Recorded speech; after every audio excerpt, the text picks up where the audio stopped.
কত দূর ওই মদিনার পথ, ওহুদের মাঠার কত দূর, তাইফের গ্রামার কত দূর, কত দূর রাসূলের রওজা বলো, কোথা সে বেলালের আজানের সুর, কোথা সে বেলালের আজানের সুর, কত দূর ওই মদিনার পথ,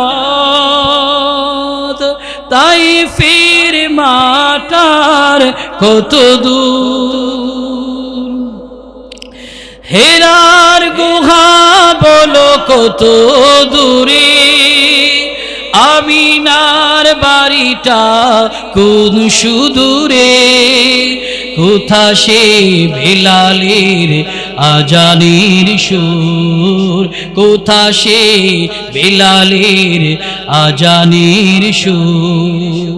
কেমন সাচ্চা একজন যুবক কাজী আবু বকর রহমাতুল্লাহ আলাইহি, যার কানে এই আইলান পৌঁছার পর কাজী আবু বকর রহমাতুল্লাহ আলাইহি মুরব্বির কাছে আসলেন। মুরব্বির কাছে এসে বলেন, বাজান কি হারাইছেন?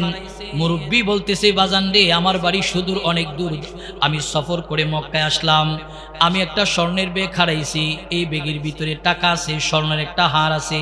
কাজী আবু বকর বলেন, শুনেন, আপনার যে স্বর্ণের ব্যাগটা হারাইছে, যদি আপনি হার প্রমাণ দিতে পারেন, আপনার আমানত আপনার কাছে ফিরিয়ে দেওয়া হবে। কোথায় আছে তুমি কি জানো? কাজী আবু বকর বলতেছেন, হ্যাঁ আমি জানি, চলেন আপনি আমার সঙ্গে আমার বাড়িতে চলেন। এই মুসলমান মুমিনেরা খেয়াল করেন, কাজী আবু বকর রহমাতুল্লাহ আলাইহি এই মুরব্বিকে নিয়ে কাজী আবু বকরের বাড়িতে গেল। বাড়িতে যাওয়ার পর কাজী আবু বকর রহমাতুল্লাহ আলাইহি আলমিরা থেকে ব্যাগটা খুলেছে, ব্যাগ খুলে মুরব্বিকে দেখালেন। মুরব্বি বলেন, হ্যাঁ এটা আমার ব্যাগ। হার বললেন, আপনারটা কত ইঞ্চি লম্বা, কতটুকু মোটা, আপনি আমার কাছে বর্ণনা দেওয়া লাগবে। মুরব্বি বর্ণনা দিলেন। কাজী আবু বকর রহমাতুল্লাহ আলাইহি তার যে পাওয়া হার আছে, হারের সাথে হুবহু মিলালেন। মিলানোর পর দেখলেন মুরব্বি যে হারের বর্ণনা দিচ্ছে হুবহু মিলে গেল। মুরব্বির আমানত মুরব্বিরে বুঝাইয়া দিয়া বললেন, নেন বাজান, আপনার আমানত আপনারে দিয়া দিলাম, আপনার আমানত আপনার কাছে আমি পৌঁছাইয়া দিলাম। আমি বহুদিন যাবত মক্কার বাজারে ঘুরে ঘুরে ঘুরে ঘুরে আমানত পৌঁছে দেওয়ার চেষ্টা করলাম। কাজী আবু বকর এই আমানত দেওয়ার পর মুরব্বি যে ওই যে পাহাড়ের চূড়ায় দাঁড়ায় ঘোষণা করেছিলেন যে আমার যে স্বর্ণের ব্যাগটা যে ফিরিয়ে দিবে, হার যে ফিরিয়ে দিবে, তার 500 টাকা দেওয়া হবে। কাজী আবু বকরকে 500 টাকা মুরব্বি দিবার চাইছে। মুরব্বিরে কাজী আবু বকর বলেন, বাজান আপনার কাছ থেকে আমি এই বিনিময় নিব না, এই বিনিময় নিতে পারবো না, আমি আপনার মালের হেফাজত করেছি, কারণ এই মাল আমার সামনে পড়ছে, এই কারণে হেফাজত করছি, আপনি আমার বিনিময় দিয়েন না। বলে, বিনিময় নয়, এটা তোমার হাদিয়া। কাজী আবু বকর বলেন, হাদিয়াও নিবার চাই না, কারণ দুনিয়ার কোনো বিনিময় নিবার চাই না, বিনিময় এবং যাজা নেব স্বয়ং রাব্বে কায়নাতের কাছ থেকে। জোরে বলুন আল্লাহু আকবার। কাজী আবু বকর বলে, দুনিয়াতে তার বিনিময় নিব না, যেহেতু আমানত ফিরিয়ে দিছি, এর বিনিময় নিব রাব্বে কায়নাতের কাছ থেকে। সম্মানিত সুধী, কাজী আবু বকর রহমাতুল্লাহ আলাইহির চেহারার দিকে একবার তাকায়, আবার মুরব্বি তার স্বর্ণের টাকার দিকে তাকায়, বলে, এই সামান্যতম 500 টাকার লোভ নয়, এটা কেমন যুবক আমি দেখলাম। আশ্চর্য ঘটনা, নওজোয়ানকে দেখে দেখে কাজী আবু বকর রহমাতুল্লাহ আলাইহিকে দেখে দেখে মুরব্বি বলতেছে, যুবক আমি কত যুবক দেখছি, কিন্তু তোমার মতন আমানতদার যুবক দেখি নাই। অতএব রাব্বে কায়নাত, তুমি যেহেতু তার কাছ থেকে যাজা নিতে চাও, আল্লাহ তাআলা তোমাকে উত্তম যাজা দান করুক। জোরে বলুন আল্লাহু আকবার। দোয়া করে দিছি। কাজী আবু বকর রহমাতুল্লাহ আলাইহি দোয়া পাইলেন। এই মুসলমান মুমিনেরা শুনো, কোন জিনিস তুমি পৌঁছায় দেওয়ার পর আমানত পৌঁছায়, বিনিময় নেওয়ার দরকার নাই। বলে, ভাইজান বিনিময়ের দরকার নাই, আপনি আমারে দোয়া করে দিন, আপনার দোয়া পাইলে আমার সফলতা আসবে, বিনিময়ের দরকার নাই। কারো কোনো আমানত পাইছেন তো তার বাড়িতে পৌঁছায় দিয়েছেন, মনে করিয়ে না এটা সাধারণ বিষয়, আপনি তো সফলতার একটা ধাপ পাড়ি দিলেন আমানত পৌঁছায়া। কারণ রাসূল বলেছে, আমানতের খেয়ানত করিও না, আমানত যার যার আমানত তার কাছে পৌঁছাও। আপনি কারো আমানত পৌঁছাইতেন, বিনিময় নিয়েন না, যাজা দিবে একমাত্র আল্লাহ। কাজী আবু বকর যাজা পাওয়ার জন্য আল্লাহ তাআলার পক্ষ থেকে যাজা জানাজা পাওয়ার জন্য মুরব্বীকে বলছে। কাজী আবু বকর এর কিছুদিন পর ব্যবসার উদ্দেশ্যে রওনা হয়ে গেছে। ব্যবসার উদ্দেশ্যে যখন রওনা হলো, কাজী আবু বকর রহমাতুল্লাহ আলাইহি যখন সমুদ্র পথ দিয়া বন্ধু বান্ধব নিয়ে ব্যবসার উদ্দেশ্যে রওনা হলেন, কাজী আবু বকর পথ চলতেছে, জাহাজটা ঝড়ের কবলে পড়ে চূর্ণ বিচূর্ণ হয়ে গেল। বিচূর্ণ হওয়ার পর জাহাজে আরোহী যতজন নাবিক ছিলেন সবাই দুনিয়া থেকে বিদায় হয়ে গেল। আল্লাহুম্মা বারিক আলা মুহাম্মাদিন ওয়া আলা আলি মুহাম্মাদ কামা বারাকতা আলা ইব্রাহিম ওয়া আলা আলি ইব্রাহিম ইন্নাকা হামিদুম মাজিদ। محمد हरगिज़ न गुफ्ता, محمد हरगिज़ न गुफ्ता, ता न गुफ्ता जिब्राइल हरगिज़ न गुफ्ता, ताना गुफ्ता रब्बुल जलील बलगल उला बिकमालिही कशफत दुजा बिजमालिही हसनत जमीउ खिसालिही सल्लु अलैहि व आलिही।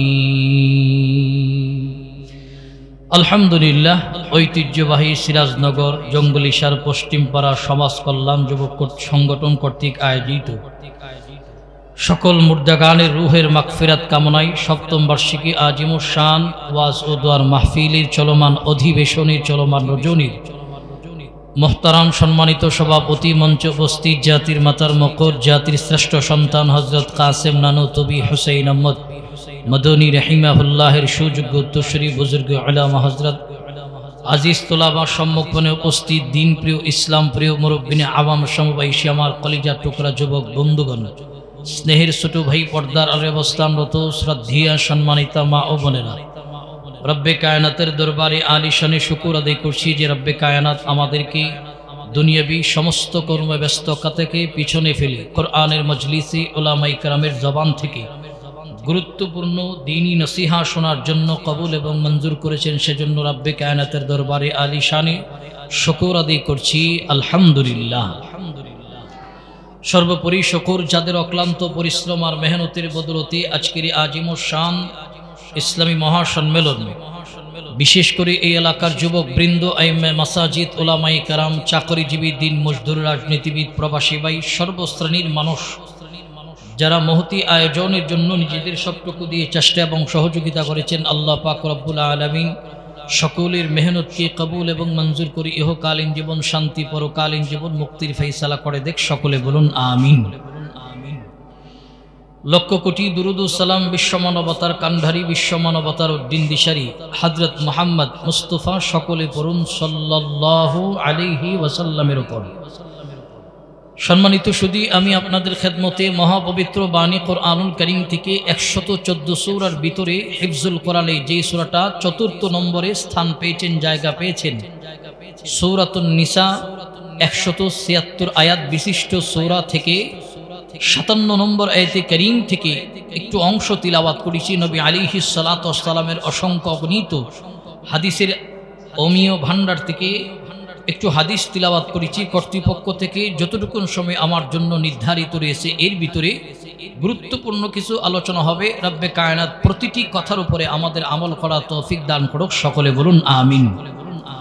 আলোচনা শুরুর আগে মজলিসটাকে একটু সুন্দর সাজিয়ে গুছিয়ে আমরা বসি। যারা ফাঁকা ফাঁকা জায়গা আছে একটু সামনের দিকে চলে আসে, যারা বসেছেন একটু সামনের দিকে চলে আসলে সুন্দর হয়। যারা বসেছেন একটু সামনের দিকে চলে আসেন, মাশাআল্লাহ একটু সামনে চলে আসেন। মজলিসটাকে একটু সুন্দর করে বসেন, গুছগাছ করে বসলে সুন্দর হয়। মাশাআল্লাহ মাশাআল্লাহ। আল্লাহ পাক সবাইকে দ্বীনের জন্য কবুল করুক। সকলে বলুন আমিন। সম্মানিত সুধী, আমি আপনাদের খেদমতে যে আয়াতে কারীম তিলাওয়াত করেছি, এই আয়াত এবং হাদিসকে সামনে রেখে আমাদের জীবনের পাথেয় সন্ধানের উদ্দেশ্যে গুরুত্বপূর্ণ কিছু আলোচনা হবে। রব্বে কায়নাত আমাকে বলার এবং আপনাদেরকে আজকের মজলিসের শেষ পর্যন্ত উলামায়ে কেরামের জবান থেকে আলোচনা শুনে বাড়িতে যাওয়ার তৌফিক দান করুক, সকলে বলুন আমিন। এই পৃথিবীতে প্রতিটি মানুষই সফলতা চায়। লেখাপড়া যে করে সেও লেখাপড়া করে, ওই মাধ্যমে সফলতা চায়। কেউ চাকরি করে, চাকরির মাধ্যমে সফলতা চায়। কেউ ব্যবসা বাণিজ্য করে, ব্যবসা বাণিজ্যের মাধ্যমে সফলতা চায়। কেউ নেক আমল করে, নেক আমলের কারণে সফলতা চায়। এক কথায় এই পৃথিবীর প্রতিটি মানুষ সফলতার পিছনে দৌড়াচ্ছে এবং সফলতার আকাঙ্ক্ষা নিয়ে তাদের প্রতিটি দিনের কাজ তারা আরম্ভ করে। এই পৃথিবীর প্রতিটি মানুষ সফলতা চায়। সফলতা আসবে কি করে? নবী আলাইহিস সালাতু ওয়াস সালাম বলেন, সফলতা যদি পেতে চাও, কোরআন এবং সুন্নাহর সমন্বয়ে তোমার জীবন আদর্শকে গঠন করো, তাহলে দুনিয়াবি সফলতা পাইবা, এটাও শান্তির। আখিরাতবি সফলতা পাইবা, ওটাও শান্তির। আর দুনিয়াবি সফলতা যারা পায়, আখিরাতবি সফলতা যারা পায়, তারা রাব্বে কায়নাতের কাছে সবচেয়ে প্রিয় মানুষ। জুড়ে বলুন আল্লাহু আকবার। আমরা আল্লাহ তাআলার কাছে সফলতা চাই এবং আল্লাহ তাআলার কাছে প্রিয় হতে চাই। প্রতিটি মানুষের আকাঙ্ক্ষা। তো রাব্বে কায়নাতের কাছে প্রিয় হওয়া যাবে কি করলে? আমি আপনাদের খেদমতে খুতবার প্রারম্ভে হাদিস পড়েছি। হাদিসের ভাষ্য অনুপাতে নবী আলাইহিস সালাতু ওয়াস সালাম বলেন যে চারটা জিনিস যারা করবে তারা দুনিয়াতে সফলতা অর্জন করবে, এবং কি আখিরাতের সফলতা অর্জন করবে, আখিরাতেও আল্লাহর জান্নাতে তারা যাবে। জোরে বলুন সুবহানাল্লাহ। চার জিনিসের মধ্যে এক নম্বরে রাসূল বলেন হিফজু আমানাতিন। আল্লাহ রাসূল বলেন হিফজু আমানাতিন, যে তোমরা আমানতের খেয়ানত করো না। আমানতের খেয়ানত করো না। সম্মানিত শুধু আমরা যদি সফলতা চাই, দুনিয়াবি সফলতা, আখিরাতবি সফলতা, তাহলে এক নম্বর গুণের কোয়ালিটি লাগবে হিফজু আমানাতি। তোমরা আমানতের খেয়ানত করিও না। সম্মানিত শুধু আমানতের অনেক লম্বা কথা আছে। মুহাদ্দিসিন ইকরাম অনেক আমানতের কথা বলে। এই যে দেহটা রব্বে কায়নাত দিয়েছে, এটা আল্লাহ প্রদত্ত আমানত। আমাদের প্রত্যেকটা দেহের প্রতিটা অঙ্গ রব্বে কায়নাতের দেওয়া আমানত। সম্মানিত শুধু আমানত আমার দেহ নয়, এটা হলো আল্লাহর দেওয়া আমানত। কিছু আমানত আছে ব্যক্তি কেন্দ্রিক আমানত। কেউ আমার কাছে এক সপ্তাহের জন্য টাকা 1000 টাকা আমানত রাখছে, এটাও আমানত। কেউ আমার কাছে একটা জিনিস আমানত রাখলেন, সেটাও আমানত। কেউ আমার কাছে কোনো বস্তু, কোনো এরিয়াকে আমানত রাখলেন, সেটাও আমার কাছে আমানত। কিন্তু আজকে মানুষ সফলতার সর্বোচ্চ শিখরে পৌঁছাবে কি করে? আজকে মানুষের মধ্যে সবচেয়ে বেশি খেয়ানতদারি পাওয়া যায়। জোরে বলুন ঠিক কিনা? খেয়ানতদারি পাওয়া যায়। রাষ্ট্রের সম্পদ আমার কাছে আমানত। রাষ্ট্রের সম্পদ আমার কাছে আমানত। রাস্তার কাজ চলতেছে, রাস্তা থেকে একটা ইট নিজের বাড়িতে নিয়ে নিলাম, নিজের মনে করে খেয়ানত করলাম।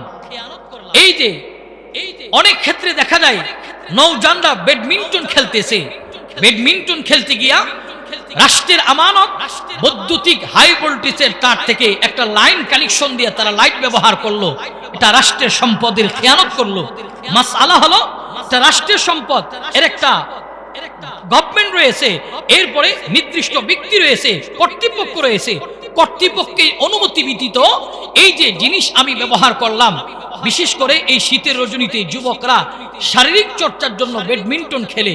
সম্মানিত সুধী, এই যে ব্যাডমিন্টন খেলতে গিয়ে আমানতের খেয়ানত করলাম, এটা জনগণের সম্পদ এবং এর একটা কর্তৃপক্ষ রয়েছে। এর জন্য আল্লাহর পার্লামেন্টে জবাবদিহিতার কাঠগড়ায় দাঁড়াতে হবে। জোরে বলুন ঠিক কিনা? আল্লাহর আদালতে দাঁড়াতে হবে। প্রত্যেকটা জিনিস আমানত। আজকে সব জায়গায় খেয়ানত হচ্ছে। সম্মানিত শুধু এই দেহটা আল্লাহ তাআলার দেওয়া আমানত। এই দেহের আমরা খেয়ানত করতেছি, কারণ আল্লাহ পাক রব্বুল আলামিন সমস্ত রূহকে আল্লাহ পাক রব্বুল আলামিন বানিয়ে জিজ্ঞেস করেছিলেন, আমি কি তোমাদের প্রভু নয়? সবাই এক বাক্যে বলেছিলেন কালু বালা, হ্যাঁ আল্লাহ, আপনি আমাদের প্রভু, আপনি আমাদের রব। অতএব আল্লাহ পাক রব্বুল আলামিন কে আমরা রব বলে স্বীকার করেছি। এই জীবনটা আমাদেরকে আল্লাহ পাক রব্বুল আলামিন দিয়েছেন। আমরা মনে করি এই জীবনটা আমার, এই জীবন আমার নয়। মনে করি এই প্রত্যেকটা অঙ্গ প্রত্যঙ্গ যেহেতু আমার বডির সাথে, দেহের সাথে আসে, এইগুলি আমার, এইগুলি আমার নয়। এইগুলি একমাত্র কেবলমাত্র মালিক হলো একমাত্র কে? জোরে বলেন কে? জোরে একটা ডাক দেন নিয়া আল্লাহ।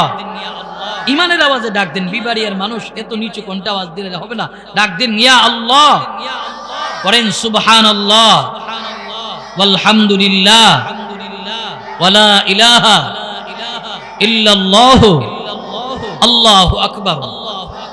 এই দেহটা আল্লাহর দেওয়া আমানত। কেমন আমানত? কেমন দেখেন, আমরা যে আত্মহত্যা করি, আত্মহত্যা করার পর এটাকে মহা অন্যায় বলা হয়। তার মানে আত্মহত্যা করলে আমরা সবাই বলি সে জাহান্নামে গেছে। আত্মহত্যা যদি নিজের দেহ হতো তাহলে আত্মহত্যা করাটা শরীয়তে ইসলামে জায়েজ হতো।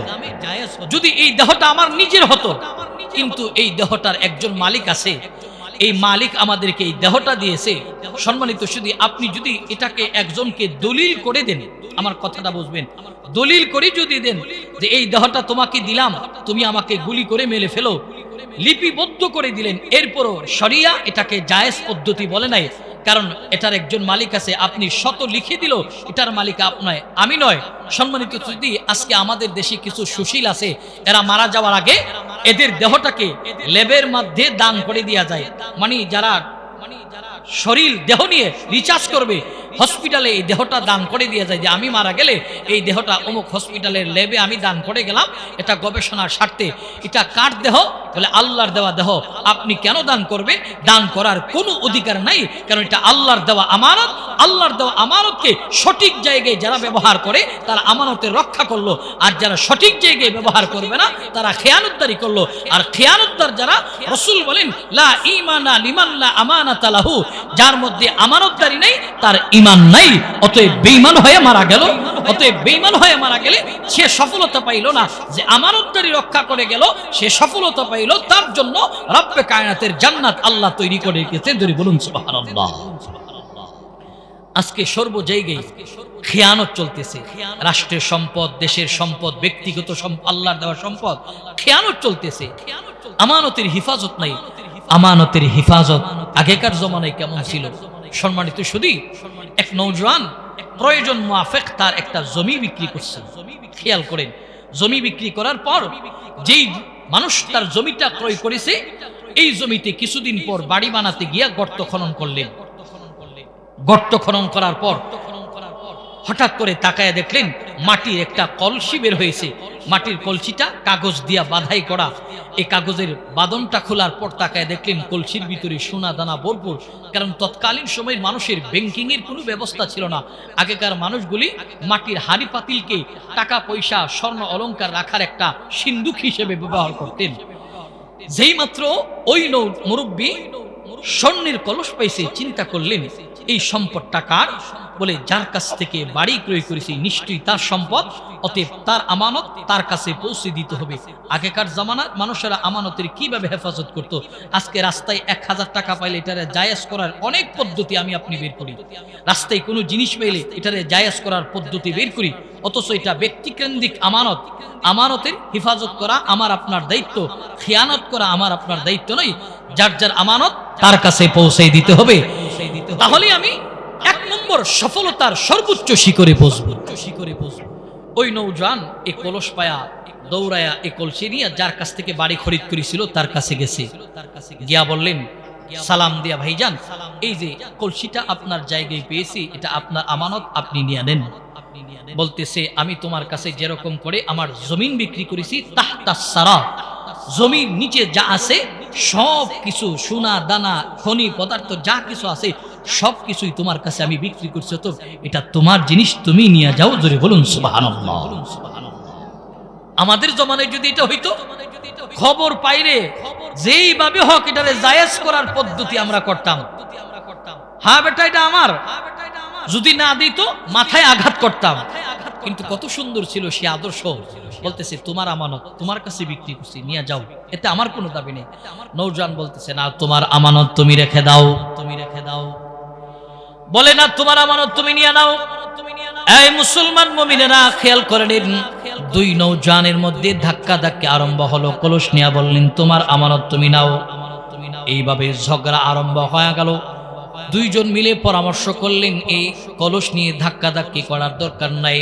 আমাদের এলাকার মধ্যে একজন ইনসাফের বিচারক আছে, তার কাছে যায়, তিনি আমাদের এই আমানতের ব্যবস্থাটা করে দিবেন। এটা কার আমানত, কার দায়িত্বে আছে, এই স্বর্ণের কলসটা কে পাবে তিনি বিচার করবেন। কাজী সাহেবের কাছে দৌড়ায় গিয়া বললেন, কাজী সাহেব আবার ইনসাফের বিচারক, কিন্তু বর্তমান সমাজে যদি এমন বিচার নিয়ে কারো কাছে যাওয়া হতো তাহলে এই বিচারটারে নয় সই কইরা এই কলস কাউরে না দিয়া নিজের জন্যই রেখে দিত। এই হলো বর্তমানের অবস্থা। জোরে বলুন ঠিক কিনা? উভয় পক্ষে ঝগড়া লাগলে এখন আর কেউ আগ বাড়ায়া ফিরাইতে যায় না, সমাধান দিতে যায় না। দূর থেকে যারা বিচারক আছে এরা খালি বাতাস দেয়। বাতাস দিলে ঝগড়া বাড়বে, ঝগড়া বাড়লে স্পিরিট মানি এর পকেটে আসবে। আপনি যে ঝগড়া বাড়ায় স্পিরিট মানি নিতেছেন এর জন্য আল্লাহর পার্লামেন্টের জবাবদিহিতার কাঠগড়ায় দাঁড়াতে হবে। কারণ যারা বিচার ব্যবস্থা পরিচালনা করে এরা সমাজের দায়িত্বশীল। এদের জবান যদি টাকায় বিক্রি হয়, ময়দানে মাহশারে এদের জিহ্বাটাকে টান দিয়ে বের করা হবে। মানুষ দেখবে আর বলবে এরা কারা? বলে এরা হলো তারা যাদেরকে সমাজ পরিচালনার দায়িত্ব দেওয়া হয়েছিল। এরা 9 বানিয়েছে, টাকার কাছে বিচার বেচা কিনা করেছে। এরা হলো তারা। সেদিন কিয়ামতের ময়দানে জিহ্বাটাকে টান দিয়ে বের করা হবে। আর যারা ইনসাফের বিচারক হবে আল্লাহর আরশে আজিমের নিচে রব্বে কায়নাত জায়গা করে দিবেন। জোরে বলুন আল্লাহু আকবার। সেদিন কোনো আশ্রয় থাকবে না, আরশে আজিমের ছায়া ব্যতীত। সেদিন ইনসাফের বিচারক যারা এদের জায়গা হবে। দুই নৌজন গিয়া ইনসাফের বিচারক যিনি মুরব্বী আছেন তিনার সামনে দাঁড়ালো। এই মুসলমান মুমিনেরা খেয়াল করেন, দুই যুবক জি বলেন, মুরব্বী বাবা, এই যে আমাদের কলস নিয়ে ধাক্কা ধাক্কা আরম্ভ হলেন, এই কলসটা খালি নয়, এর ভিতরে মাল সামান আছে। সে বলতেছে আমার, আমি বলতেছি তার। অতএব এই বিষয়টার একটা সুষ্ঠু বিচার সমাধান যদি দিয়ে দিন আমাদের জন্য কল্যাণ করা হয়। এই মুসলমান মুমিনেরা, বুদল এলাকার যুবক মুরব্বী, পর্দার অন্তরালের মা, ভালো করে খেয়াল করে নাও কেমন ইনসাফের বিচার ছিলেন। ইনসাফের বিচারক ইস্তেখানা করেছে। আগের বিচারকটা কেমন ছিলেন? মুজাদ্দিদুল মিল্লাত শাহ আশরাফ আলী থানভী রাহমাতুল্লাহ আলাইহি বলেন, বিচারক যিনি তিনি উভয়কে বসায়া বলতেছে আমারে 2 রাকাত নামাজ পড়ার সুযোগ দাও। 2 রাকাত নামাজ পড়েছে, নামাজ পড়ে ইস্তেখারা আদায় করলেন। ইস্তেখারা করে তিনি একটা আনসার পেয়েছে, ফল পেয়েছে। নওজওয়ানদেরকে সামনে দাঁড় করায় বললেন, আমাকে তোমরা বিচারক মেনেছো? বলে হ্যাঁ। বলে যেহেতু বিচারক মেনেছো, আমি তোমাদেরকে যেই সমাধান দেব সমাধানটা তোমরা মেনে নিবা কি? বলে হ্যাঁ। বিচারক মহোদয় বললেন, দেখো তোমাদেরকে আমি জিজ্ঞেস করতে চাই তোমরা বিবাহ করেছো কিনা? হ্যাঁ করলাম। যিনি জমি বিক্রেতা তিনিও বললেন বিবাহ করলাম, যিনি ক্রেতা তিনিও বললেন বিবাহ করলাম। তোমাদের ছেলে মেয়ে কি আমার কাছে একটু বর্ণনা করো। যিনি বিচারক তিনি এই কথা বলার পর যিনি বাড়ি বিক্রেতা সে বলতেছে, হুজুর আমার একটা ছেলে আছে। যিনি ক্রেতা ক্রয় করেছে তিনি বললেন আমার একজন মেয়ে আছে। বিচারক বললেন, যেহেতু আমাকে তোমরা বিচারক মেনেছো, তোমাদের মেয়ে অথবা ছেলে প্রাপ্তবয়স্ক কিনা? বলে হ্যাঁ প্রাপ্তবয়স্ক। অতএব আমি তোমাদেরকে একটা সমাধান দিতে চাই। এই কলস নিয়ে ধাক্কা ধাক্কি করার দরকার নাই, মাথা ফাটানোর দরকার নাই, কেউ কাউরে এই কলস নিয়ে ধাক্কা দেওয়ার দরকার নাই। তোমরা দুইজন আত্মীয়তার বন্ধনে আবদ্ধ হয়ে যাও। তোমার ছেলেরে তার ছেলের কাছে বিয়ে দাও, তোমার ছেলেরে দিয়া তার মেয়েরে বিয়ে করাও। তোমরা বিবাহর বন্ধনে দুজনে আবদ্ধ কইরা দিয়া রক্তের বন্ধনে আবদ্ধ হইয়া ওই কলসের সম্পূর্ণ অর্থটা তোমরা উভয়জনকে দান করে দাও। জোরে বলুন সুবহানাল্লাহ। সমাধান দিয়ে দিলেন, সুষ্ঠু সমাধান। বিচারকের কথাটা আগেকার বিচারকরা তারা যে বিচার করত এই বিচার মানুষ মাথা পেতে নিত। তারা ইনসাফের বিচারক ছিল, তারা ইস্তেখারা করত। কিন্তু বর্তমানের বিচারকদের মধ্যে ইস্তেখারা নাই, ইনসাফের বিচার নাই। যেই দিক দিয়ে অর্থ আসে এই দিক দিয়ে বিচারকে আজকে বেচা কিনা করা হয়। এই হলো বর্তমানে বিচারকদের অবস্থা। ধরে বলুন ঠিক কিনা? নবী আলাইহিস সালাতু ওয়াস সালাম বলেন, এমন একটা সমাজ আসবে এই সমাজটা আসার আগে আগে তোমরা মারা যাও। এই নবী রাসূল বললেন, আগুনে ঝাঁপ দিয়ে মারা যাও, নদীতে ঝাঁপ দিয়ে মারা যাও, গলার মধ্যে রশি বেঁধে মারা যাও। রাসূল শুধু দৃষ্টান্ত দিতে বুঝাইলেন যে এমন একটা সমাজ আসবে যেই সমাজের মধ্যে ইনসাফের বিচার থাকবে না। এমন একটা সমাজ আসার আগে আগে তোমরা মারা যাও। কারণ ওই সমাজে অসহায় দরিদ্র মানুষগুলি বিচার পাবে না। বিচারক কথা বলবে যাদের পকেটে পয়সা আছে, এদের পক্ষে কথা বলবে। বর্তমানে রাসূলের যে ভবিষ্যৎবাণীর সমাজের কথা বলেছিলেন, বর্তমানে এই সমাজটাই চলতেছে। ধরে বলুন ঠিক কিনা? আজকে বিচারক টাকায় বিক্রি হয়, বিচার টাকায় বিক্রি হয়। আল্লাহর সামনে কি জবাব দিবেন? যারা সমাজ পরিচালনা করেন সব যোগ্যতা আল্লাহ সবাইকে দেয় না। অনেক মানুষ শিক্ষার অভাব নাই, কলমের অনেক পাওয়ার, 10 জন চাষা মানুষের সামনে দাঁড় করাই দিলে কথা বলতে গেলে থরথর করে কাঁপে। আবার দেখা গেল একজন একেবারে মূর্খ, লেখাপড়া কিচ্ছু নয়, কিন্তু হাজার হাজার মানুষের সামনে বক্তব্য দিচ্ছে, কথার দ্বারা বোঝা যায় লোকটা খুব শিক্ষিত। এ কথার দ্বারা প্রমাণ হয় সব যোগ্যতা আল্লাহ সবাইকে দেয় না। যাদেরকে সমাজ কথা বলার যোগ্যতা আল্লাহ দিয়েছে, এটা আল্লাহ প্রদত্ত নিয়ামত। এই নিয়ামতের যারা অপব্যবহার করবে, আল্লাহর সামনের জন্য দাঁড়াতে হবে। কারণ রাসূল বলেন, কুল্লুকুম রাঈন ওয়া কুল্লুকুম মাসউলুন আন রাঈয়াতিহি, সকল মানুষ দায়িত্বশীল, তার দায়িত্বের ব্যাপারে আল্লাহর পার্লামেন্টে জবাবদিহিতার কাঠগড়ায় দাঁড়াতে হবে। দুনিয়াতে নইরে সই করে আপনি মানুষের সামনে পাশ কেটে যেতে পারবেন, কেউ আপনাকে কোনো কিছু বলবে না। দুনিয়াতে নয়কে সই বানিয়ে মানুষের সামনে দিয়ে যাওয়া যাবে, কিন্তু আল্লাহর পার্লামেন্টে নয়কে সই বানিয়ে যাওয়ার কোনো সুযোগ নাই। সেদিন নিজের জীবনের প্রতিটা সেকেন্ড, মিনিট, ঘন্টার হিসাব আল্লাহর পার্লামেন্টে দাঁড়ায়া পই পই করে দিতে হবে। জোরে বলুন ঠিক কিনা? আল্লাহর আদালতে দিতে হবে। তাহলে সফলতা যদি পেতে চাও, 1 নম্বর রাসূল বলেন, হিফজু আমানাতিন, তোমরা আমানতের খেয়ানত করিও না, আমানতের হিফাজত করো। আমার জমানায় বর্তমান সময়ে আমানতের হিফাজত নেই, কিন্তু আগেকার যুবকরা রাস্তা থেকে কোনো জিনিস কুড়িয়ে পাইলে এটার হিফাজত করত। রাস্তা থেকে কোনো জিনিস কুড়িয়ে পাইলে এটার হিফাজত করত।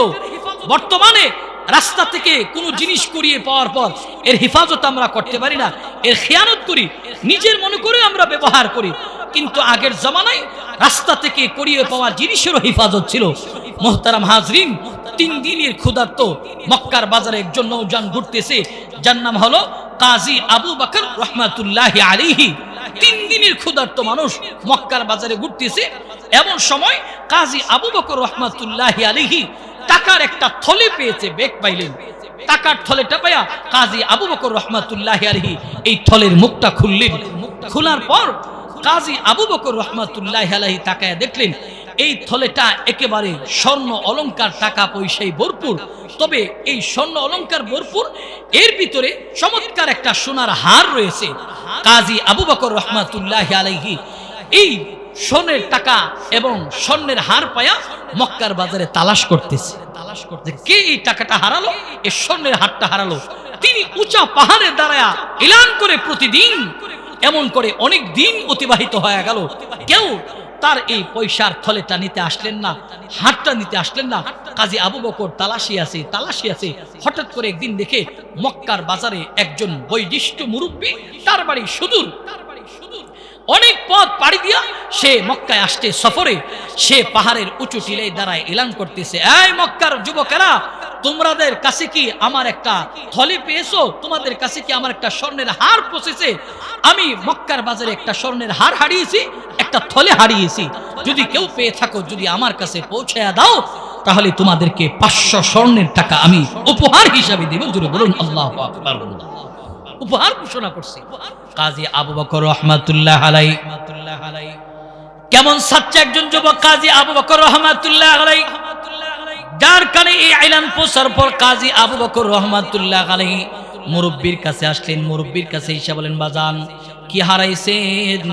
মুরব্বি বলতেছে, বাজান রে, আমার বাড়ি সুদূর, অনেক দূর, আমি সফর করে মক্কায় আসলাম, আমি একটা স্বর্ণের ব্যাগ হারাইছি, এই ব্যাগের ভিতরে টাকা আছে, স্বর্ণের একটা হার আছে।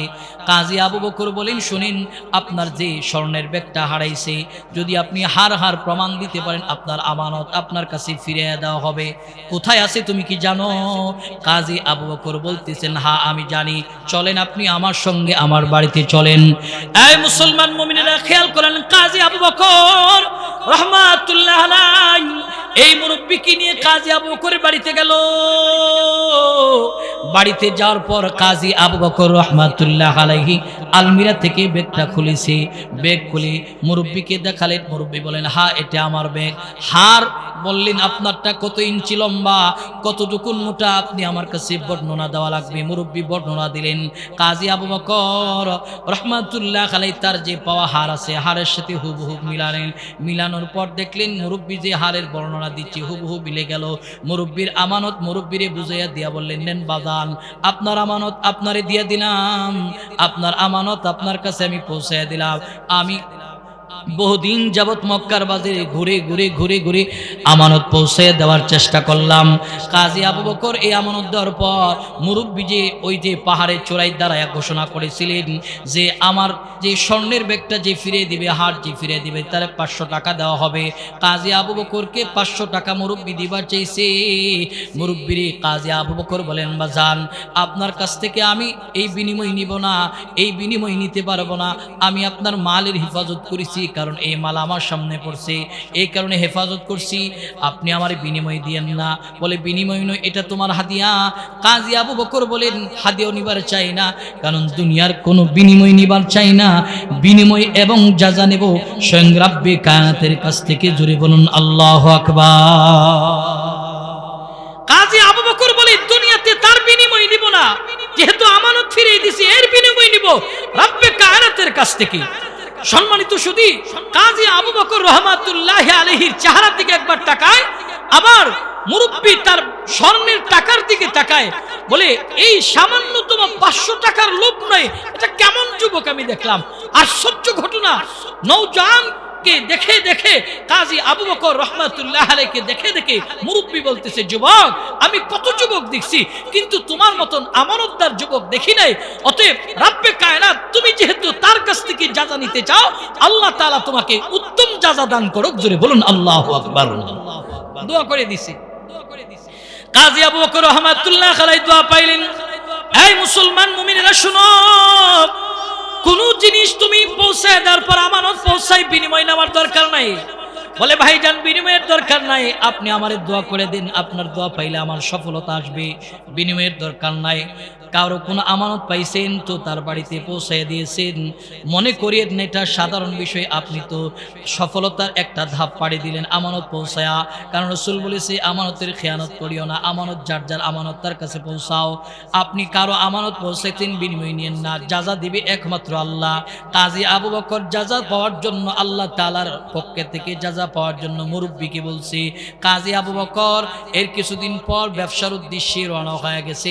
ব্যবসার উদ্দেশ্যে যখন রওনা হলো, কাজী আবু বকর রহমাতুল্লাহি আলাইহি যখন সমুদ্র পথ দিয়া বন্ধু বান্ধব নিয়ে ব্যবসার উদ্দেশ্যে রওনা হলেন, কাজী আবু বকর পথ চলতেছে, জাহাজটা ঝড়ের কবলে পড়ে চূর্ণ বিচূর্ণ হয়ে গেল। বিচূর্ণ হওয়ার পর জাহাজে আরোহী যতজন নাবিক ছিলেন সবাই দুনিয়া থেকে বিদায় হয়ে গেল। এই মুসলমান মুমিনেরা দিলের কানটা লাগায়া শোনো, কাজী আবু বকর রহমাতুল্লাহি আলাইহি কেবলমাত্র শুধুমাত্র রাব্বে কায়নাত বাঁচায়া তখতের উপরে ভাসাইতে সমুদ্রের একটা কিনারায় চরের মধ্যে লাগায়া দিলেন। কাজী আবু বকর রহমাতুল্লাহি আলাইহি কিছুক্ষণ পর যখন হুঁশ ফিরে আসলেন, তাকায়া দেখলেন কেউ নাই, সঙ্গী সাথী আপনজন কেউ নাই। কাজী আবু বকর রহমাতুল্লাহি আলাইহি যুবক মানুষ, নওজোয়ান মানুষ, এই চরের মধ্যে জায়গা পেয়েছে। কাজী আবু বকর রহমাতুল্লাহি আলাইহি এই চরের মধ্যে জায়গা পাওয়ার পর এই চরের ভিতরে সুউচ্চ মিনার দেখার যে মসজিদের ভিতরে গিয়ে ঢুকছে।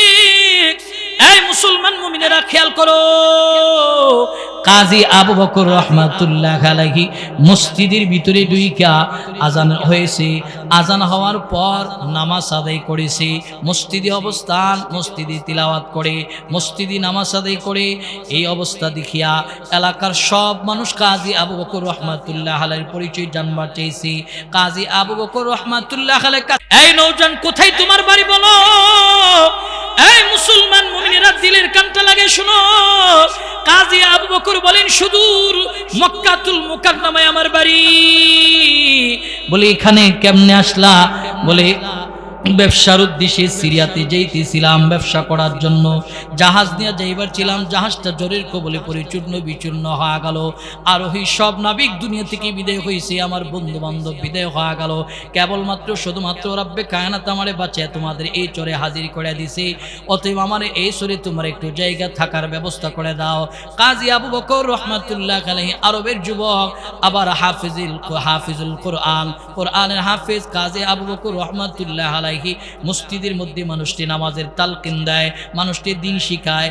এইভাবে বহুদিন অতিবাহিত হয়ে গেছে।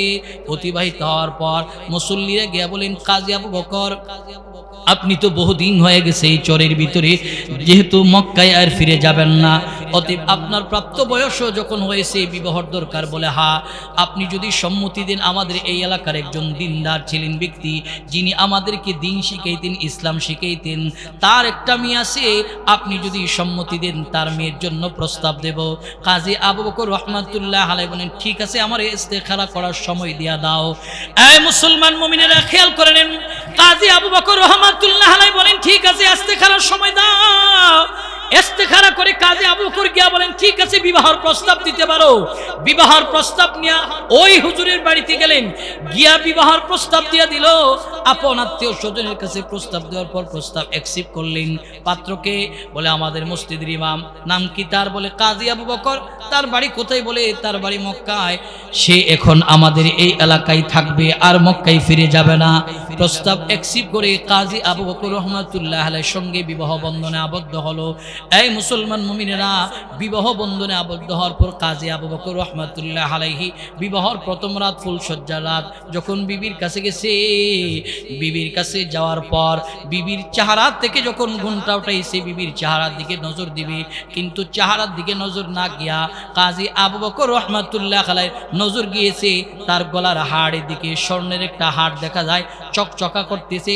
কাজী আবু বকর হাড়টার দিকে তাকায়া অনেকক্ষণ অপলক দৃষ্টিতে তাকায়া রয়েছে। এমন সময় কাজী আবু বকরের যে বিবি আছে, সেই বিবি মনে মনে মনে মনে চিন্তা করতেছে যে আমার এলাকার মানুষ বলেছে আমার স্বামী একজন বুজুর্গ মানুষ, আল্লাহওয়ালা, তিনি আজকে ফুলসজ্জার রাত, বিবাহর রাত, প্রথম রাত্রে আমার চেহারার দিকে না তাকায়া আমার গলার যে হার, স্বর্ণের হার, সম্পদের দিকে তাকায় আছে, অতএব তার সম্পদের দিকে লোভ রয়েছে। কাজী আবু বকর রহমাতুল্লাহ আলাইহি বুজুর্গ মানুষ বুঝতে পারছে যে আমার স্বামী স্ত্রী বোধহয় মনে মনে মনে মনে কোনো কুধারণা নিতেছে। কাজী আবু বকর রহমাতুল্লাহ আলাইহি পরক্ষণে বললেন, বিবি রে, তুমি বোধহয় মনের ভিতরে আমার ব্যাপারে কোনো কুধারণা নিতেছো। বলে হ্যাঁ, আমি তোমার চেহারার দিকে না তাকায়া স্বর্ণের হারের দিকে কেন তাকাইলাম? বোধহয় তুমি আমার ব্যাপারে মনে মনে কুধারণা নিতেছো। বলে হ্যাঁ। কাজী আবু বকর রহমাতুল্লাহ আলাইহি বলেন, বিবি, এই যে তোমার গলার মধ্যে স্বর্ণের হার দেখা যায়, এই মুসলমান মুমিনেরা শুনো। কাজী আবু বকর বলতেছেন, বিবি রে, স্বর্ণের হার যে দেখি, এই যে স্বর্ণের হারের পিছনে আমার একটা গল্প জানা আছে। আমি একটা চমৎকার গল্প জানি, ইতিহাস জানি। বলে কি গল্প?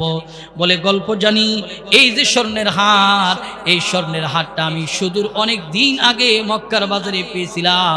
এই স্বর্ণের হারটা হারিয়েছিলেন একজন মুরব্বী মানুষ। মুরব্বী স্বর্ণের হার হারায়া বেকারার হয়ে তালাশ করতেছিল। আমি তার আমানত তার কাছে ফিরিয়ে দিয়েছিলাম। মুরব্বী আমারে 500 টাকা দিবার চাইছিল, আমি নেই নাই। আমি বলছিলাম দুনিয়াতে তার জাযা নিবার চাই নাই, আল্লাহর আদালতে তার জাযা নেব। এই কথা বলা মাত্র ওই কাজী আবু বকরের নববধূ চোখের পানি ছেড়ে ছেড়ে কান্না করে বলে, স্বামী আমার বাবাও আমার কাছে এই ঘটনা বর্ণনা করে গেছে যে আরবের একজন এমন যুবক দেখেছিলাম যার মধ্যে আমানতদারি ছিল, সে আমার হার ফিরিয়ে দিয়েছে। আমি তারে 500 টাকা দিবার চেয়েছি, সে টাকা নেয় নাই। আমার বাবা তখনই ওয়াদা করেছিল, এমন একটা সাচ্চা যুবকের কাছে যদি আমার একমাত্র মেয়েটারে উঠায় দিতে পারতাম, আমার কলিজা ঠান্ডা হতো। আমার আব্বাজি কিছুদিন পূর্বে দুনিয়া থেকে বিদায় হয়েছে, কিন্তু রাব্বে কায়নাত আরশের মালিক আমার আপনার বিবাহ বন্ধনে আবদ্ধ কইরা দুইজনে এক কইরা দিয়েছে। কাজী আবু বকর বলেন, এটাই বোধহয় আমার রাব্বে কারিমের জাযা। জোরে বলুন সুবহানাল্লাহ। আল্লাহ তাআলা জাযা দিয়া দিছে। হার পাইছে তো তার আমানত তার কাছে ফিরিয়ে দিছে। এই কারণে সফলতার সর্বোচ্চ শিখরে পৌঁছতে চান যুবক, মুরব্বী, যারা মাইকের আওয়াজ শুনতেছেন, 1 নম্বর লাগবে হিফজু আমানাতিন। আমানত ছোট্ট হক, এক টাকার জিনিস হক, আমানত তো আমানত, কারণ খেয়ানত করা যাবে না। রাসূল বলেন হিফাজত করো। 1000 টাকা পাইছেন, 3 দিন পর্যন্ত ওই টাকার মালিককে সন্ধান করবেন। কিন্তু আমরা 3 দিন না, 3 সেকেন্ড অপেক্ষা করতে চাই না। টাকা নিচে পড়ছে, নিজের মনে কইরা পা দিয়া ঢাকছে, আর 2 সেকেন্ডের ভিতরে পকেটে ঢোকাইছে। 5 মিনিট পর নিজের অর্থের মতন খরচ করতেছে। আপনি কার টাকা খরচ করতেছেন? এটা তো বান্দার হক, হুকুকুল ইবাদা। একটা হলো আল্লাহর হক, হুকুকুল্লাহ, আর হুকুকুল ইবাদা একটা আল্লাহর হক আর একটা বান্দার হক। আল্লাহ বলেন, আমার হকের কথার ব্যাপারে আমি আল্লাহ মাফ করে দিলাম, কিন্তু বান্দার যে হক রয়েছে, রাস্তায় যে পড়ে রয়েছে, এই 1000 টাকা, এটা তো কোনো বান্দার পকেট থেকে পড়ছে, এটা তার কাছে পৌঁছায়া দেওয়া, এটা আমার আমানত, কারণ এটা তার হক। আল্লাহ বলেন আমার হক আমি মাফ করে দেই, কিন্তু বান্দার হক আমি মাফ করি না। তার কাছ থেকেই মাফ চাইতে হবে। আপনি 1000 টাকা ব্যয় খরচ করে ফেললেন, আপনি ওই টাকার মালিকের কাছে ঋণী হয়ে গেলেন। ময়দানে মাহশারে তার জন্য আল্লাহর পার্লামেন্টে ফেস টু ফেস তার সামনে দাঁড়াতে হবে। সেদিন বুঝে আসবে কেন আমি 1000 টাকা আত্মসাৎ করলাম। এই কারণে আমানতের খেয়ানত করা যাবে না। 2 নম্বর রাসূল বলেন, 1 নম্বর বলে হিফজু আমানাতিন, 2 নম্বর রাসূল বলেন ওয়াসিদকু হাদিসিন। তোমরা যদি সফলতার আরেকটা ধাপ আগাইতে চাও তাহলে তোমরা মিথ্যা ছেড়ে দাও, মিথ্যা ছেড়ে দাও। কিন্তু আমাদের অবস্থা হলো মিথ্যা কথা না বললে আমাদের ঘুম হয় না। আমাদের মিথ্যার সবচেয়ে বেশি ফ্যাক্টরি হলো আমাদের হাতের মুঠোফোন। যদি থাকি বুদুল বাজারে, কই নন্দনপুর বাজারে, নন্দনপুর বাজারে আসি, কই শহরের ভিতরে আসি। এই যে মিথ্যার ছড়াছড়ি, আপনি বুদুল থেকে নন্দনপুর বলছেন, এখন যদি আপনার মৃত্যু হয় তো যারে আপনি ফোন দিছেন বলছেন আপনি নন্দনপুর আছেন, ওই ব্যক্তি নন্দনপুর গিয়ে তালাশ করবে, বুদুল এসে তালাশ করবে না। এই যে মিথ্যা কথাটা বললেন, একটা মিথ্যাকে ঢাকার জন্য আরো 10টা মিথ্যা কমপ্লিট হাজির করতে হয়। আল্লাহ রাসূল বলেন মিথ্যা যারা বলেন তারা ধ্বংস, আর সত্য যারা বলেন আল্লাহ তাআলা এদেরকে সব জায়গায় বিজয় দান করে দেয়। জোরে বলুন আল্লাহু আকবার। আল্লাহু আকবার। সত্য বললে আল্লাহ তাআলা সব জায়গায় আপনাদেরকে বিজয় দিবে।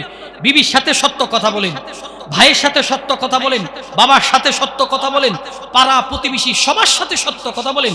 আল্লাহ রাসূল বলেন সত্য বললে রব্বে কায়নাত সব জায়গায় আপনি যদি পরাজিত হন, সত্য বলার কারণে আল্লাহ তাআলা ওই জায়গায় আপনার বিজয় করে দিবে, ওই জায়গায় বিজয় করে দিবে।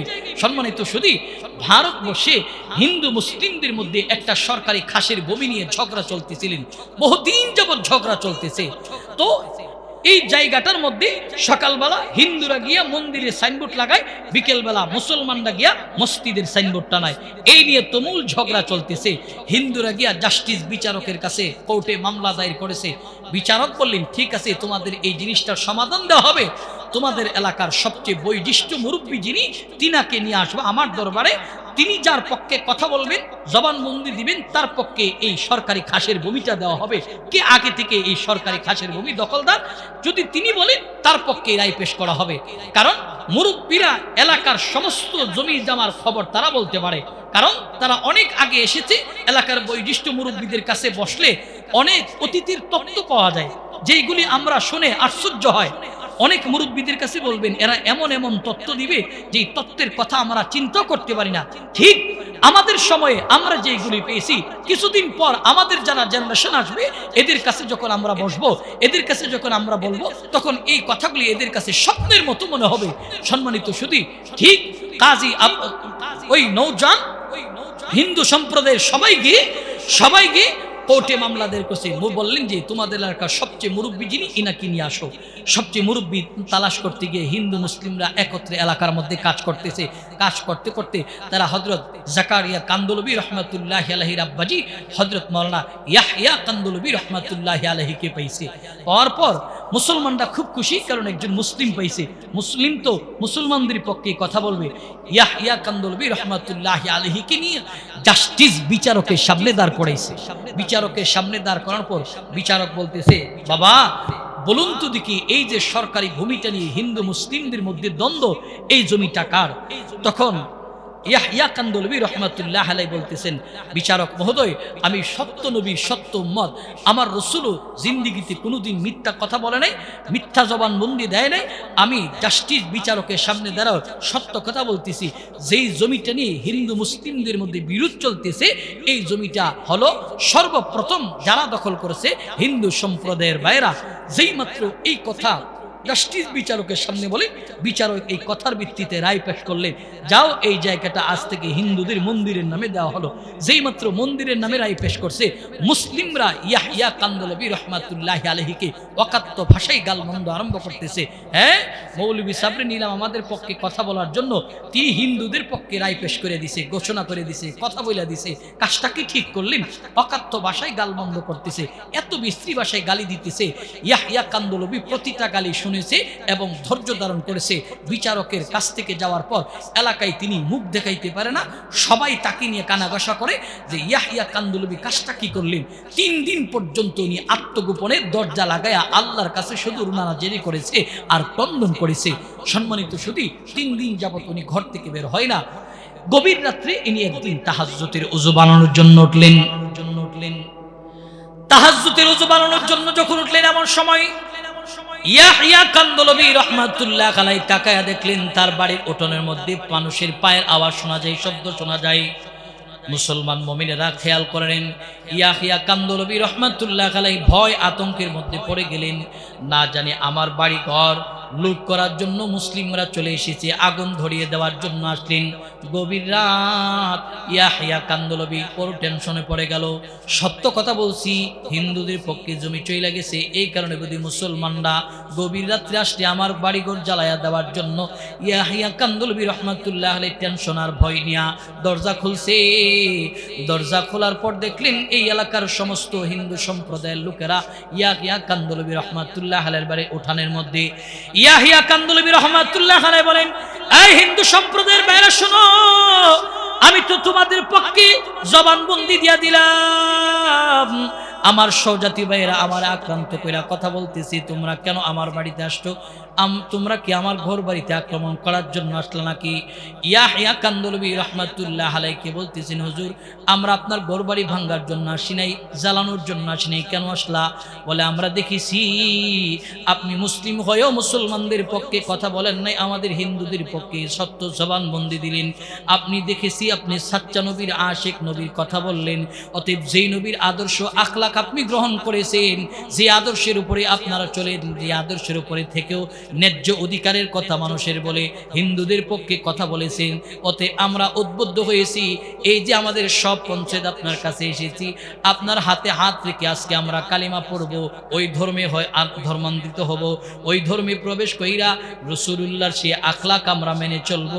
ইয়াহইয়া কান্দলবী রাহমাতুল্লাহ আলাইহি বলতে, হুজুর শুধু তাই নয়, মুসলমান হব এমনটা নয়, যেই জায়গাটা আমরা মন্দিরের নামে পেয়েছি, এই জায়গাটা আমরা আপনার হাতে আল্লাহর ঘর বানায়া এই ঘরে আমরা সিজদা দিয়া আমাদের জীবনের যাত্রা শুরু করতে চাই। জোরে বলুন সুবহানাল্লাহ।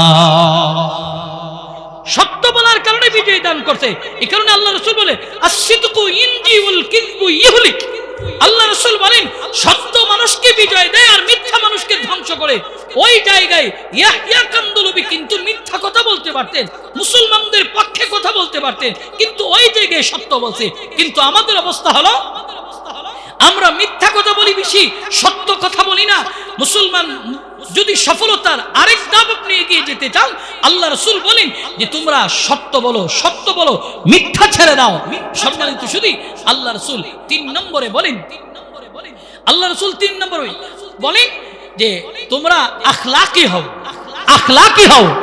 সম্মানিত শুধু আল্লাহ রাসূল 1 নম্বর বলেন যে তোমরা আমানতের খেয়ানত করো না, 2 নম্বর সত্য কথা বলো, 3 নম্বর আল্লাহ রাসূল বলেন তোমরা আখলাকি হও।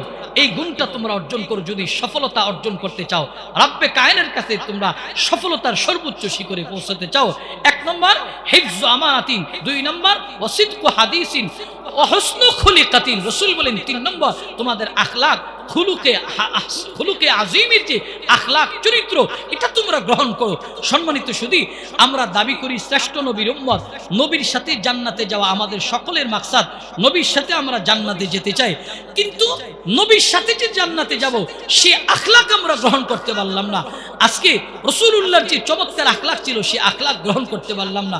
আজকে আমাদের ব্যবহার আচার আচরণের কারণে আমার কাছের মানুষ আমার শত্রু হয়, আমার ভাই আমার শত্রু হয়, আমার বাবা আমার শত্রু হয়, চাচা আমার শত্রু হয়, চাচা ভাতিজার শত্রু হয়, আপন ভাই ভাইয়ের শত্রু হয়, শুধু আখলাকের ব্যবহারের কারণে।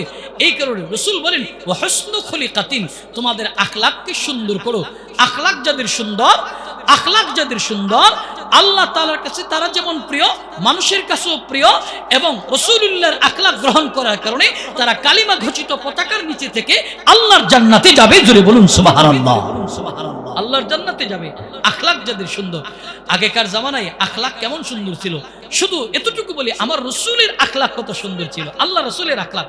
সম্মানিত শুধু খাইবার যুদ্ধ চলছে, খাইবার যুদ্ধের সময় সাহাবাত মাইন্ডা নবী আলাইহিস সালাতু ওয়াস সালাম কি নিয়ে বাংকার তৈরি করছে, মানে বেঈমানদেরকে একটা এরিয়ার ভিতরে অ্যাটাক করার জন্য চতুর্দিকে সাহাবাত মাইন্ডা বাংকার তৈরি করছে, তারা যেন সামনের দিকে অগ্রসর না হতে পারে। সাহাবাত মাইন্ডা প্রতিটা পাহাড়ের পয়েন্টে পয়েন্টে দাঁড়িয়ে আছে। এমন সময় বেঈমানদের যিনি রাখাল ছিলেন, ওই এরিয়ার যে রাখাল সবার বকরিগুলি লালন পালনের দায়িত্ব যার হাতে ছিলেন। যুদ্ধ হলো বেঈমানদের সাথে, কিন্তু তার রাখালের সাথে কোনো আদাওয়াত নাই, দুশমনী নাই। সাহাবাত মাইন্ডা দেখলেন ওই এরিয়া থেকে একজন রাখাল অনেকগুলি বকরি নিয়ে সাহাবাত মাইন্ডের দিকে আসতেছে। সাহাবীদের কাছে আইসা বলতেছে, তোমরা এখানে কি জন্য দাঁড়ায় আসো? বলে, আমরা সত্য ধর্মের কথা বলি, সত্য মানুষের কাছে প্রচার করি। যারা এখানে রয়েছে, যাদের বকরি তুমি রাখালি করতেছো, এদের সাথে আমরা মোকাবেলা করার জন্য খাইবার বাংকার তৈরি করেছি। তখন তারা বললেন যে, তোমরা কার নেতৃত্বে আসছো? ওই রাখাল বলতেছে, তোমরা কার নেতৃত্বে আসছো? মানুষটাকে বলে, তিনি হলেন আমাদের রাসূল। সমস্ত পৃথিবী যার জন্য কুল কায়নাত আল্লাহ পাক রব্বুল আলামিন বানিয়েছে, আমরা নবী আলাইহিস সালাতু ওয়াস সালামের নেতৃত্বে যুদ্ধ পরিচালনা করার জন্য বাংকার তৈরি করেছি। বলতেছে, তোমাদের রাসূল কোথায়? রাখাল বলতেছে, খেয়াল করে একজন রাখাল। তখন একজন সাহাবী যার নাম হলো আমির ইবনে আব্দুল্লাহ রাদিয়াল্লাহু তাআলা আনহু, তিনি শাহাদাত আঙ্গুলি দ্বারা ইশারা করে দিয়েছে, এই যে নিবু নিবু একটা আলো জ্বলতেছে, এই যে তাঁবুটা দেখো, এই তাঁবুর ভিতরে নবী আলাইহিস সালাতু ওয়াস সালাম, আমাদের যিনি লিডার, যার সঙ্গে আমরা যুদ্ধ পরিচালনা করার জন্য আসছি, যাকে সামনে নিয়ে খেয়ে উনি এই তাঁবুর মধ্যে আরাম করতেছেন। তখন এই রাখাল তার বকরিগুলি নিয়ে ওই তাঁবুর কাছে গেছে, গিয়ে দেখেন যে তাঁবুতে আমার আপনার রাসূল ঘুমায় রয়েছে। এই তাঁবুটা এতটাই ঝরাজীর্ণ, এত সুন্দর পরিপাটিও নয়। একজন সর্দার, একজন লিডার, যিনি এতগুলি মানুষকে নেতৃত্ব দিচ্ছেন, তিনি এতটুকু জরাজীর্ণ একটা তাঁবুর মধ্যে ঘুমায় আছে। ওই রাখাল একটু আশ্চর্য হয়েছে। রাখাল গিয়া আল্লাহ রাসূলকে ইশারা দিছে। নবী আলাইহিস সালাতু ওয়াস সালাম আরামরত অবস্থায় ছিলেন। তাঁবু থেকে নবী আমার উঠে আসার পর নবী আলাইহিস সালাতু ওয়াস সালাম জিজ্ঞেস করলেন, তুমি কে? বলে, আমি ইহুদিদের বকরি রাখাল। ইহুদিদের বকরি রাখাল। তো আল্লাহ রাসূল বললেন, এখানে কেন আসতো? বলে, সাহাবীরা বলছে, আপনার সহচর যারা, তারা বলছে আপনি এখানে আসেন, আপনাকে একটু দেখার জন্য আসছি। তখন রাসূল বললেন, দেখা শেষ হয়েছে? বলে, হ্যাঁ। নবী আলাইহিস সালাতু ওয়াস সালামের চেহারার দিকে রাখাল তাকায়া আল্লাহ রাসূলের দিকে খালি আকৃষ্ট হচ্ছে। জোরে বলুন আল্লাহু আকবার। আল্লাহ রাসূলের আখলাক ব্যবহার দিকে আকৃষ্ট হচ্ছে। তখন রাখাল বলতেছে, আচ্ছা আপনারা কিসের দাওয়াত দেন? তো আমরা সত্য ধর্মের দাওয়াত দিই। বলে, সত্য ধর্মে কি? লা ইলাহা ইল্লাল্লাহু মুহাম্মাদুর রাসূলুল্লাহ সাল্লাল্লাহু আলাইহি ওয়াসাল্লাম, এই ধর্মের দাওয়াত দিই। তখন রাখাল রাসূলকে বললেন, যদি আমি এই কালিমা গ্রহণ করি, তাহলে আমাকে আপনি কেমন করে অ্যাকসেপ্ট করবেন? নবী আলাইহিস সালাতু ওয়াস সালাম বলেন, তুমি যদি এই কালিমা গ্রহণ করো আর মুসলমান হও, তো আমি তোমাকে আমার সিনার সাথে সিনাটা লাগাইয়া চাপ দিব। জোরে বলুন আল্লাহু আকবার। একজন রাখালকে যখন আল্লাহ রাসূল এই কথা বলতেছে, তখন সে আশ্চর্য হয়ে গেল যে এত বড় একজন মানুষ, এত বড় একজন ব্যক্তিত্ব, তিনি আমাকে বুকে চাপ দিবেন। রাখাল তখন বলেন, ইয়া রাসূলুল্লাহ, তাহলে আর দেরি নয়, আপনার হাতে হাত রেখে আমি কালিমা পড়ে মুসলমান হয়ে যেতে চাই। জোরে বলুন সুবহানাল্লাহ। আল্লাহ রাসূলের আখলাক দেখার পর ইহুদিদের রাখাল আল্লাহর পয়গম্বরের হাতে হাত রেখে কালিমা গ্রহণ করলো। কালিমা গ্রহণ করার পর আল্লাহ রাসূল এই রাখালকে বুকে চাপ দিলেন। রাখাল এবার বলতেছে, পয়গম্বর, যেহেতু আমি মুসলমান হয়ে গেলাম, মুসলমান যেহেতু হয়েছি, অতএব ইহুদিদের অনেক সামানা আমার কাছে আছে। এই যে প্রতিটা ইহুদির বকরিগুলি আমার কাছে আছে, এইগুলি তাদের দেওয়া আমানত। আল্লাহ রাসূলের সামনে বলতেছে, পয়গম্বর, এইগুলি আমরা রেখে দিই, আমাদের কাছে ব্যবহার করব। আমার রাসূল কেমন ইনসাফওয়ালা ছিলেন, রাসূল বলতেন, তাদের সঙ্গে আমরা যুদ্ধ করতে আসছি, অতএব যুদ্ধ করে যে সামানাগুলি আমরা পাবো, এটা হবে গনিমত। কিন্তু এখন সরাসরি তুমি রাখাল, তোমার দায়িত্ব দিয়েছি, সেটা তাদের আমানত, অতএব এটা গনিমত হবে না, শরিয়া এটাকে জায়েজ বলে না। অতএব কালিমা পড়েছো, তুমি এদের বকরিগুলি এদের নিজ দায়িত্বে এদের কাছে পৌঁছায়া দাও। আল্লাহর নবীর কাছে ওই রাখাল বলতেছে, পয়গম্বর, এখন আমি কি করব? নবী আমার বলেন, এখন নামাজের ওয়াক্ত না, তোমার নামাজের কথা বলবো। এখন রমাদান মাস না, তোমার রোজার কথা বলবো। এখন নামাজের ওয়াক্ত যেহেতু হয় না, রোজার রমাদান কারিম নয়, রোজার কথা বলবো। যাকাতও তোমার উপরে ফরজ হয় না, যাকাত দেওয়ার কথা বলবো। হজও তোমার উপরে ফরজ হয় না, হজের কথা বলবো। তখন আল্লাহ রাসূল বলতেছে, শোনো, এখন একটা জিহাদ চলতেছে, শারীরিক জিহাদ। এটা জিহাদ ইসলামের জন্য, ইসলাম প্রচারের জন্য জিহাদ চলতেছে, জিহাদে তুমি অংশগ্রহণ করো। আল্লাহর নবী কথা বলার পর ওই রাখাল নবীর সাহাবী হয়ে জিহাদে অংশগ্রহণ করলো। জিহাদে অংশগ্রহণ কইরা শাহাদাত বরণ করছি। সমস্ত সাহাবাত মাইন্ডা যারা শহীদ হয়ে গেল, খাইবারের প্রান্তে যারা শহীদ হয়েছে সবাই একত্রিত করতেছে, কিন্তু একজন মানুষকে কেউ চিনে না। নবীর কাছে গেছে পয়গম্বর, তারে তো চিনতেছি না। আল্লাহর পয়গম্বর বলেন তোমরা তারে চিনবা না, সে আমার কাছে আজকে রাত্রে কালিমা পড়েছে, অতএব সে তোমাদের ভাই, তারে দাফন কাফনের ব্যবস্থা করে দাও। রাখাল আল্লাহ রসুলের আখলাক আর সুন্দর ব্যবহার দেখে মুসলমান হয়ে গেল। এই মুসলমান মুমিনা, এই হলো আখলাক। আখলাক সুন্দর হওয়া চাই। আখলাকের দ্বারা একজনকে মহাব্বতের জুড়ে ভালোবাসার বন্ধনে আবদ্ধ করতে হবে। আপনার টাকা নাই কিন্তু সুন্দর আখলাক আছে, আপনার অর্থ করে কিচ্ছু নাই, সুন্দর আখলাক আছে। সুন্দর আখলাকের কারণে একজনকে প্রিয় করা যায়, একজনকে মহাব্বত আর ভালোবাসার জুড়ে বাঁধা যায়। নবী আমার মহাব্বত আর ভালোবাসা দিয়া আখলাক দেখায়া শত শত শত শত বেঈমানদেরকে আল্লাহ রাসূল মুসলমান বানালো। এই কারণে আল্লাহ রাসূল বলেন সফলতার আরেক ধাপ হলো তোমরা তোমাদের আখলাক সুন্দর বানাও, আখলাক সুন্দর বানাও। এই মুসলমান মুমিনেরা শুনো, সাহাবাত মাইন্না নবীর কাছ থেকে যে আখলাক পাইছে, এই আখলাকের অধিকারী সাহাবাত মাইন্না ছিল। সাহাবাত মাইন্নার আখলাক দেখা পারস্য রোম সম্রাট কালিমা পড়ে মুসলমান হলো। মুসলমান মুমিনেরা পারস্য রোমদের সাথে মুসলমানদের যুদ্ধ চলতেছে, ওই যুদ্ধের নেতৃত্ব দিচ্ছেন হযরত ওমর রাদিয়াল্লাহু তাআলা আনহু। পারস্য রোম সম্রাটের একজন সন্তান গ্রেফতার হয়েছে। গ্রেফতার হওয়ার পর তারে কারাগারে নেওয়া হলো। বারংবার হযরত ওমর গিয়া বলেন কালিমা পড়ো, বলে না পড়বো না, ঈমান আনো, না আনবো না। এইভাবে কালিমার দাওয়াত দিয়ে, ঈমানের দাওয়াত দিয়ে হযরত ওমর কি বলে না কালিমা পড়বো না। হযরত ওমর বলেন তাহলে যদি কালিমা না পড়ো তাহলে তোমার মৃত্যুদণ্ড দেওয়া হবে, তোমাকে কতল করা হবে বলে মৃত্যুদণ্ড মেনে নিতে প্রস্তুত। এরপরও আমি আমার ধর্ম ত্যাগ করব না। মুসলমান মুমিনেরা শোনো, আখলাক কত সুন্দর হয়। সাহাবাতবৃন্দের আখলাক কেমন সুন্দর ছিলেন। তাকে কতল করার জন্য ময়দানে যখন নিয়ে আসছে হযরত ওমর রাদিয়াল্লাহু তাআলা আনহু পারস্য রোম সম্রাটের সন্তানকে জিজ্ঞেস করলে তোমার জীবনের শেষ চাহাত কি, শেষ ইচ্ছা কি? কারণ ফাঁসির মঞ্চে যখন কোনো আসামিকে নেওয়া হয় তার মনে শেষ ইচ্ছাটার কথা জিজ্ঞেস করা হয়। কেউ বলে আমি আমার মারে দেখবো, কেউ বলে বাবারে দেখবো, আত্মীয় স্বজনরে দেখবো, কেউ বলে অমুক খাবো তমুক খাবো। ওই পারস্য সম্রাটের সন্তান বলতেছে ওমর আমার কোনো কিছুর ইচ্ছা নাই, কেবলমাত্র শুধুমাত্র আমার একটু তৃপ্তি সহকারে পানি পান করার সুযোগ দিয়া দাও। হযরত ওমর রাদিয়াল্লাহু তাআলা বলেন খাদেমরা আদেশ দিলে খাদেম পানি আনো। এই মুসলমান মুমিনেরা খেয়াল করে না সাহাবাত মিন্না কেমন আখলাকের অধিকারী ছিল। পানি আনছি, হযরত ওমর বলেন নাও পানি খাও। পারস্য রোম সম্রাটের সন্তান বলতেছে ওমর পানি কেমনে খাই? বলে তুমি টেনে টেনে খাইবা। বলে কেমনে খায়? পানিটা গ্লাস ভরপুর, আপনি আমার এই পানি পান করব, অর্ধেক খাবো আর অর্ধেক থাকবে। এমন সময় যদি তলোয়ার চালাইয়া দেন তাহলে তো আমার পানির তৃষ্ণা মিটলো না। তবে আমি পানি পান করতে পারি, শর্ত হলো একটা, যদি ওই শর্ত আপনি মানেন এরপরে পানি পান করব।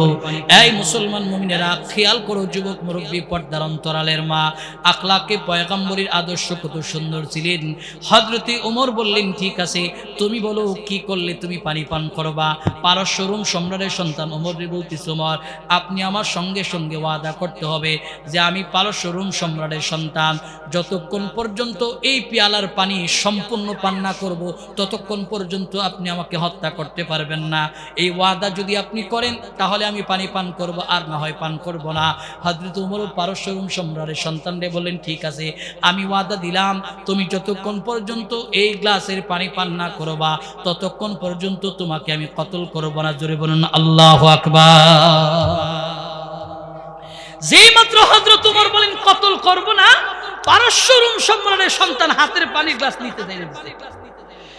নিচে ছাইড়ে দেওয়ার পরে পানির গ্লাস তো ফুটা হয়ে গেছে, সম্পূর্ণ পানি বালি টাইনা নিয়ে গেছে। হযরত ওমর বলেন কাজটা করলি কি? হযরত ওমর আপনি আমার সাথে ওয়াদাবদ্ধ হয়েছেন যে যতক্ষণ পর্যন্ত এই পানি পান না করব ততক্ষণ পর্যন্ত আপনি আমাকে হত্যা করবেন না। এখন আপনি আমাকে হত্যা করার আর কোনো স্কোপ নাই, আপনি ওয়াদাবদ্ধ হয়েছেন। আর এটা আমরা জানি যে মুসলমান যদি কোনো বিষয়ের ওয়াদা করে, ওয়াদাবদ্ধ হয়, মুসলমান এটার পর খেলাপ করে না। অতএব পানি যদি আমারে খাওয়াইতে হয় আপনি এই পানি বালি থেকে উঠায়া এই গ্লাসে দিতে হবে, কমপ্লিট গ্লাসটা আমার হাতে দিতে হবে, দ্বিতীয় আরেকটা গ্লাস দিলে চলবে না। হযরত ওমর বলেন এটা তো সম্ভব নয়, পানি বালি খেয়ে ফেলছে, গ্লাস ফুটা হয়ে গেছে, ভেঙে টুকরো টুকরো হয়ে গেছে, কিভাবে সম্ভব? হযরত ওমর এই কথা বলার পর পারস্য রোম সম্রাটের সন্তান বলতেছে তাহলে আমার কতল করাও সম্ভব না। আল্লাহু আকবার। হযরত ওমর বলেন, যা তোর বেকসুর খালাস করে দিলাম, যা বেকসুর খালাস। পারস্য রোম সম্রাটের সন্তান এত সুন্দর আদর্শ দেখা হযরত ওমরের হাতে ধরিয়া বলতেছেন, ওমর আপনার কাছে রাসূলুল্লাহর সে আদর্শটা দেখছি, অতএব আপনি আমারে বেকসুর খালাস করে দিয়েছেন, খালাস করে দিলে আমি যাবো কই? যেহেতু ধৈরা কালিমা পড়ার কথা বলছিলেন, আমারে এখন এই মুহূর্তে কালিমা পড়ায় মুসলমান বানায়া দেন, জোরে বলুন সুবহানাল্লাহ। এই হলো আখলাক। সম্মানিত শুধু লম্বা কথা, আল্লাহ রাসূল 5 নম্বরে বলেন, 4 নম্বরে বলেন, ওয়াইফাতু ফি তুমাতিন, তোমাদের লোকমাকে তোমরা হালাল বানাও, লোকমাকে হালাল বানাও। সম্মানিত শুধু আজকে আমাদের লোকমা হালাল নয়, লোকমা হারাম। আজকে আমরা ইবাদত করি, ইবাদতে মজা পাই না, সাজদাতে মজা পাই না, এরপরে দোয়া করি, দোয়া কবুল হয় না। কেন হয় না? মাসআলা হলো ইবাদত কবুল হওয়ার প্রথম শর্ত হলো তোমার রিজকে হালাল, লোকমা হালাল, সম্পূর্ণ কিছু হালাল হওয়া লাগবে। ইবাদত কবুল হওয়ার প্রথম 1 নম্বর শর্ত। সম্মানিত শুধু কিন্তু আমাদের রিজিক হালাল নয়, রিজিক হারাম, হারামের ভিতরে আমরা রয়েছি, হালাল নয়, লোকমা আমাদের হালাল নয়। এই যে আমরা লোকমা খাইতেছি হারাম। সম্মানিত শুধু এক লোকমা হালাল খাদ্যর মূল্য আল্লাহ তাআলার কাছে অনেক বেশি, হারাম খাবারের মূল্য নাই, হালালের মূল্য রাব্বে কায়নাতের কাছে বেশি। সম্মানিত শুধু দারুল উলুম দেওবন্দ মাদ্রাসার পাশে শাহজি আব্দুল্লাহ রাহমাতুল্লাহি আলাইহি একজন গরিব মানুষ, ঘাস বিক্রেতার বাড়ি ছিলেন। ইনি জমিন থেকে ঘাস ওঠায়া 6 পয়সা বিক্রি করতেন। 2 পয়সা নিজের খরচের জন্য, আর 2 পয়সা আল্লাহর রাস্তায় সদকা করেন, আর 2 পয়সা জমা করে। এই 1 বছর পর্যন্ত এই 2 পয়সা যত টাকা হয় এটা দিয়া দারুল উলুম দেওবন্দের আসাতায়ে কেরামরে মেহমানদারি করে খাওয়ায়। দারুল উলুম দেওবন্দ মাদ্রাসার মুহাদ্দিস আল্লামা ইয়াকুব নানতুবি বলেন যে আমি শাহজি আব্দুল্লাহর বাড়ির 1 লুকমা খাবার খাওয়ার জন্য আমি দীর্ঘ 1 বছর পর্যন্ত অপেক্ষা করতাম। জিজ্ঞেস করলেন কেন? বলে এই জন্য অপেক্ষা করতাম কারণ শাহজি আব্দুল্লাহর বাড়ির 1 লুকমা খাবার খাইলে ইয়াকুব নানতুবি বলেন 40 দিন পর্যন্ত আমি ইবাদতের ভিতরে মজা পাইতাম। জোরে বলুন আল্লাহু আকবার। ইয়াকুব নানতুবি বলেন যে আরেকদিন একজন হারামখোর আমারে খাবার খাওয়াইছে, তার বাড়ির 1 লুকমা খাবার খাওয়ার পর আমার ইবাদতের মধ্যে খালি বিঘ্নতা ঘটে, রুহানিয়ত নষ্ট হয়ে গেছে। এই কারণে ইয়াকুব নানতুবি বলেন 1 লুকমা খাবারের মূল্য আছে। লম্বা কথা, সম্মানিত শুধু সবকতার মূল খুলাসা কালাম হলো, সম্মানিত শুধু সবকতার মূল খুলাসা কালাম হলো এই 4টা গুরুত্বপূর্ণ রাসূলের দেওয়া নসিহত যদি আমরা মানতে পারি, সব কাজে আমরা সফলতা পাবো। 1 নম্বর, আমানতের খেয়ানত করব না। 2 নম্বর, মিথ্যা কথা বলবো না। 3 নম্বর, আখলাককে সুন্দর বানাবো। 5 নম্বর, লোকমাকে হালাল করার চেষ্টা করব। এই 4টা নসিহত আপনাদের মধ্যে রাখলাম। রব্বে কায়নাত আমাদেরকে এই নসিহতের উপরে আমল। কত দূর ওই মদিনার পথ, ওহুদের মাঠার কত দূর, তাইফের গ্রামার কত দূর, কত দূর রাসূলের রওজা বলো, কোথা সে বেলালের আজানের সুর, কোথা সে বেলালের আজানের সুর, কত দূর ওই মদিনার পথ, তাইফের মাঠার কত দূর, হেরার গুহা বলো কত দূরে, আমিনার বাড়িটা কোন সুদূরে, কোথা সে বেলালের আজানের সুর, কোথা সে বেলালের আজানের সুর, তাইফের মাটার কত দূর, কত দূর রাসূলের রওজা বলো, কোথা সে বেলালের আজানের সুর, কোথা সে বেলালের আজানের সুর, পরশ পাথর ছিল প্রিয় নবী, কোরআনের মলিন প্রতিছবি, পরশ পাথর ছিল প্রিয় নবী, কোরআনের অমলিন প্রতিছবি মুমিনের জীবনের বাকি বাকি বদরের ওই স্মৃতি আজও ডাকি মুমিনের জীবনের বাকি বাকি বদরের ওই স্মৃতি আজও ডাকি সব যেন মঞ্জুরি বাজায় নূপুর কত দূর ওই মদিনার পথ ওহুদের মাঠার কত দূর তাইফের গ্রাম আর কত দূর কত দূর রাসূলের রওজা বলো কোথা সে বিলালের আজানের সুর কোথা সে বিলালের আজানের সুর